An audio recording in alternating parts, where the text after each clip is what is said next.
Hello, everyone. My name is Gitika Gorthi, and today I'm very, very excited and honored to be interviewing a very special space champion, Miss Sita Sonty. Miss Sonty is currently a partner and associate director in aerospace and defense at the Boston Consulting Group. Previously, she was a human spaceflight sales executive at Space Exploration Technologies, vice president for international business at Sierra Nevada Corporation, and held roles in the government, including as a foreign service officer for the U.S. Department of State. Ms. Sonti serves as executive board member for Women in Aerospace, the Johns Hopkins University President's Alumni Council, and the Washington Leadership Program. She truly is an exceptional leader working on expanding the balance of the aerospace industry. And on top of all that, she's lived in 9 countries and speaks 7 different languages. She's simply so incredible, and I'm very excited to dive into her journey and what led her into the aerospace industry. So, welcome, Ms. Sonti. Thank you so much for taking your time to inspire the next generation of aerospace leaders. Absolutely. It's my pleasure, Geetika. And as I know I've connected with you offline before this. I appreciate the feedback about my background. I think what's exciting about this industry in particular and the opportunity to demonstrate leadership in this regard is that you can have such diverse backgrounds and still really have a meaningful impact and drive change. So while I appreciate the feedback, I'm sure that the folks that you're collectively inspiring as some of your followers, all of them have just as much of an opportunity, if not an even greater one than I did, to leave a massive impact in this industry. Yeah, definitely. I've interviewed from diverse backgrounds, and I realize that everybody has such a critical role in this industry. And particularly in your background, you have a very interesting role that specifically I haven't heard of in the consulting era, specific area. So I'm curious to dive into what you do on a daily basis. So could you share a little bit more about your role right now at the Boston Consulting Group and how you're bringing in your expertise in the aerospace and defense division into this role? Yeah, absolutely. So I'm really honored to be leading the commercial space topic and practice area for Boston Consulting Group worldwide. And that's part of a larger set of portfolio clients that we serve, right? We serve clients who are civil space agencies, commercial space companies, national security space clients as well, both within the United States and overseas. And what's interesting about how we do our business is we're actually really looking to get folks outside of the space industry, not just curious about what space technology can unlock for them, how, for example, space technology can be critical pieces of a supply chain for an automotive company, a mining company, oil and gas, agriculture, forestry, you name it, but also to get them to invest in the development of the space technology because we fundamentally believe that there's significant economic growth that not only can be unlocked by industries that right now don't really have a direct tie to space technology, Right. but in the future we believe absolutely can. And then the final coda I'll offer with this is, in addition to informing other industries and financial institutions who are sort of looking at space and saying, this is a great industry, it certainly has inspired a lot of aspiration for multiple generations, right? This generation is no exception. However, is there more to it than just tickets to space? And really answering that question in depth is what we do on a day, what I do on a day-to-day basis is let's actually describe how space technology can have a really meaningful impact, especially for populations who may or may not be able to afford, right, the procurement or utilization of space technology. How can we actually drive a more diverse and ethical set of outcomes that are positive for communities that are underserved or underprivileged around the world using space tech? So answering some of those questions on a day-to-day basis is why I get up in the morning and make my coffee and get really excited to talk to our clients. Wow, that's amazing. You're directly answering the question of why space and how space benefits life on Earth on a daily basis. So that's incredible. And even just hearing about your background and what you're bringing into educating different companies who might not directly relate to space, but showing their role in this ecosystem is so critical as we continue to expand this industry. And earlier this week I went to a conference and they were talking about how in the future every company is a space company, just they don't know it yet. And so that idea of, integrating all these pieces together is very exciting. And, I'm curious more. I know you have a background in specifically human space flight. So as a aerospace medicine enthusiast, my question for you is, human space flight is a very interesting topic. And I'm excited to see how aerospace medicine will particularly evolve in the next 20 years. What are your thoughts on telemedicine and using space medicine technology to advancing healthcare here on Earth? What are your thoughts about aerospace medicine and benefiting life on Earth?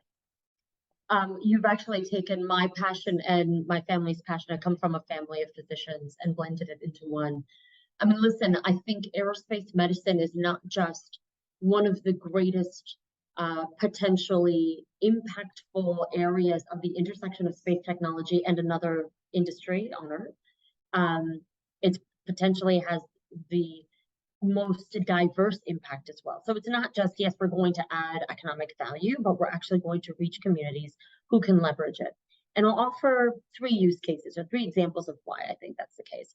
Example 1, based off of my experience leading human spaceflight at SpaceX, we had already been the beneficiary of a tremendous amount of what we call longitudinal studies of biometric and biological data that have been collected over the decades of every member of human spaceflight that's ever actually crossed the Von Karman line. A lot of that was led by NASA, as you can imagine, and civil space agencies who are, again, my clients and who have contributed to the history of human spaceflight. But we're in a new era of commercial human spaceflight and private human spaceflight. And I'm really honored to have been the first person to actually execute the sale for a private human spaceflight mission on board the Crew Dragon, and that's the inspiration for part of discussing about the impact and the importance of diverse ethical impact in Inspiration 4 specifically was we have access to this longitudinal data. We want to encourage and incentivize every commercial human spaceflight participant to similarly contribute longitudinal data. Because if we can understand how certain cellular interactions take place above the Von Karman line in orbit over certain periods of time, there are going to be some medical inferences that we can make about the development of cells or cellular degeneration, as an example. So that what we call longitudinal data studies of biomedical information for all human spaceflight participants not only has had an impact to keep what we call the professional astronaut programs around the world sustainable and viable, but has helped inform what kind of medical accommodations would need to be made, both for professional astronauts, but also for private astronauts. As you may recall, Inspiration 4, one of our participants was actually a cancer survivor, which is extraordinary. So that's biomedical impact on the fly right there. And we were able to identify what some of the real success factors would be. Second use case or second case study that I think is really important. Zero gravity enables what we call 3D printing or additive manufacturing of human organs in a way that you cannot perform in gravitational force on Earth in different medical labs. So it is not hypothetical to actually explore what could it be like to scale the manufacturing of, let's say, eyes or particular human organs of which there may be a unique shortage for the human race here on Earth. Again, it's not science fiction because these are actually technologies that are being developed by a couple of really exciting space startups who have already recognized that that interface with the medical community is going to be necessary. And this is how space can add value for an industry that's not scalably using space environments just yet. So as a consequence of the Commercial LEO Destinations or CLD program that NASA put out and has been supporting, it's a different model for getting what we call commercial investment or commercial industries interested in space technology. But it's not just interest, it's actual contracts. It's imagine a biomedical company that says, I want to scalably 3D print human organs of a particular variety in a zero gravity environment in space. They now have a multitude of space labs, hotels, destinations in low Earth orbit that they can negotiate with to actually scalably do so. So that's not hypothetical, that's real, and it's incredibly impactful. The third, and I think really exciting opportunity set is really building on work that's already been conducted at the ISS which is specifically cancer cell research. So there's longitudinal data studies that have already been conducted with previous private professional astronauts and going to be continued with private astronauts. Then pivoting from there, you also have, as we said, the 3D printing of human organs. But finally, when you actually think about cancer cells and how they change, what kind of lattices actually are created in orbit, that kind of information has already been collected on board the ISS and the ISS National Lab. So you're seeing a desire to actually leverage that and amplify what implications that can have for specific cancer treatment. That's attracting a lot of attraction from pharma. So you can see there's even different aspects of, let's say, the intersection between space and medicine that are having really meaningful economic impact today. And it's really exciting to see. Wow, yeah, that's incredible. And right now I'm studying biomedical engineering, and just hearing that application of all of those, the technologies that different startups are coming up with to now advance medical medicine and certain innovative solutions to helping everyone here on Earth is just absolutely mind blowing and inspiration for and what they're doing, setting up the stage for the Polaris Dawn crew. I think everything that's happening is so exciting, and I'm really glad to hear your insights on aerospace medicine. And when hearing you talk, I could really see your passion for space, for this topic. And so I'm curious to learn about what was your aha moment that inspired you to come into the aerospace industry? It's a great question. So my, first career, I mean, my first career was actually as a performing artist as a child. But the reason I like to mention it is I think if you have any creativity or creative bent, no matter how that sort of manifests, you're going to, a human is going to constantly look for either an industry, an environment where they can execute or deliver on that creativity. Space is the greatest segment of the global economy where creativity translates into really meaningful impact. And why is that? Because I think genuinely, we've always had to be creative to design what is physical habitat going to look like in space, right? We don't call it science fiction to science reality for an accident. I mean, there's good cause. So when I sort of grew up as a creator and then actually ended up as a diplomat, and I was a diplomat for almost 18 years, serving my country, serving the United States overseas in war zones and in really, really challenging situations. Having the creative ability to identify where interests align, to identify how you can literally 1 + 1 = 11, make a greater value out of what seems to be fairly limited resources. And then finally, translating my experience in specific combat zones where I was interfacing quite a bit with aerospace and defense companies as a diplomat into an understanding of the technology at an adequate level that I could create in partnership with my colleagues and teams over my career. How can this translate into something that has a civil value, civil and civic value, right? And it's that translation of what we call dual use technologies in the industry. It can be used for this purpose, it can be used for this purpose. But really, I've always been passionate about the more peaceful utilization of these technologies, and not just peaceful, but in a way that really drives growth in the economy. And so that was my aha moment, was coming back from one of my overseas assignments and having an opportunity to shape some of the decision making about launch vehicles and the launch industry. Where can US companies launch from?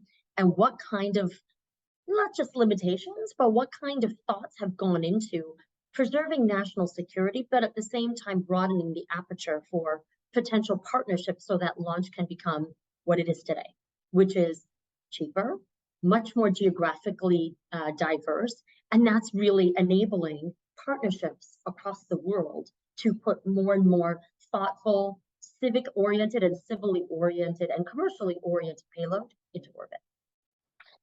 Wow, yeah, and starting off with what you first said about being artistic and being creative, it's funny you mentioned that because literally a few days ago I was talking, we had an astronaut panel, and all of the astronauts were talking about how they had a creative side to themselves, and one of their crewmates was playing a ukulele in space, and many people don't know that. And so it's funny to see how all of these hardcore rocket scientists and engineers and STEM enthusiasts also have a very creative, artistic side, which is sometimes ignored or not brought out to the public. So that's great to hear, you had that background. And also, something that I really admire about your journey is that you didn't necessarily start off with this interest of, oh, I'm entering the aerospace industry, but rather you found this need and you kind of combined your political background, your consulting background, and all of those experiences together to where you are today, which I think is more powerful. And sometimes people, I think a lot of students that I talk to say, they have to become an aerospace engineer to enter the industry. And that's such a big misconception. So, hearing your journey and how you combined your own personal strengths into this industry, I think is incredible to see. Thank you for that feedback. That means a lot to me to hear that because we don't necessarily take the steps that we do over, let's say, 2 decades or plus, thinking, okay, I think this is exactly the right way, right? I mean, we all have uncertainty at periods in our careers, and we question, is this the right move or is this the right trajectory? And if there's nothing left that I can leave as a message for the folks that are watching, you may not have the most obvious path, or an obvious path may not even be before you, and that's okay. If you feel like there's a passion and there's an opportunity and there's a need, then anchor to what is around your values and your mission statement, because your personal mission statement may be, I want to create the greatest satellite of mankind, and that's great. Your mission statement may also be, there's got to be some way that we can achieve more impactful methodology for climate change mitigation. And guess what? Aerospace helps in that regard, right? Your mission statement can be, I want to ensure that there's broadband connectivity for every single student in the world, even in the most rural, remote, underdeveloped economic circumstances. They should be able to have access to the internet. Well, space technology is achieving those outcomes too. So that personal mission statement can be anchored in something that is absolutely super STEM, but it can also be anchored in something that is not STEM at all. And it's that diversity, not just of your background, your ethnicity, your gender, your education, but also the diversity of your personal mission statement that I think is only going to amplify and enhance why the space economy is going to be so important for every other aspect of the economy. Yeah, I love that. Having a personal statement and realizing it can be anything that you dream of, and it doesn't have to be unrealistic because anything can become realistic. So I think that's incredible. And so, and now that kind of learned a little bit about your journey and your work, my last and final question for you is if you could go back in time and give your younger self, your younger student self, a piece of advice, what would that advice be? Whether it be relating to your career in aerospace, a career really in anything, or just general advice in life that you wish you knew when you were a younger professional? Ah, trust yourself. I think, you know, there's sort of many adages out there. And by the way, this is something that we talk about in Women in Aerospace. It's a community, and it's a very large growing community of thousands of leaders in the aerospace industry, as I say, and as we say, who happen to be women, right? The fact that we're leaders is not mutually exclusive thereof. However, it's an industry that, let's be very honest, has not done the right balance of leveraging and harnessing and absorbing the full potential of various groups of diverse talent. And in our case, it happens to be women oriented. And within ourselves, we often talk about how important it is to trust your instincts and your judgment, both in terms of in the sort of business sense. I'm going to put forward a recommendation. I'm going to trust that this is based on incredible critical thinking, analysis, rigorous data collection, and maybe some really sound judgment and intuition.